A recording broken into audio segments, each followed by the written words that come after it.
Hello, today is what day is it today? July the 10th, 2026, and I think it's gonna rain because the typhoon is already in our area of responsibility. So I think it's gonna be cloudy until the forecast says this weekend it will be rainy. So I think it will start now, and it will be very cool in the sun.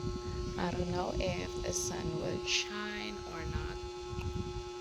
And we pray for those people who were severely affected, not only severely affected, but affected by the typhoon, by the super typhoon, especially in the islands that that took the greatest hit. I pray for them, and of course, I pray for their salvation most importantly.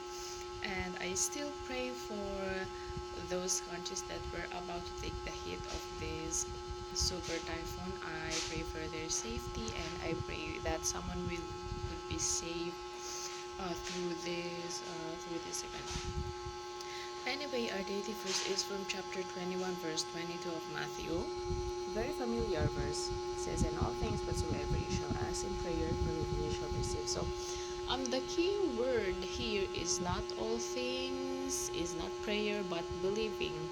Because when you pray, you should believe, you should have faith that God will be able to deliver it unto you. And if He doesn't have, we still have faith that God has a better plan for you. Because a lot of times when we pray, without our own prayers, without that God would even be able to make it happen. Let us remember that with God all things are possible. We just have to believe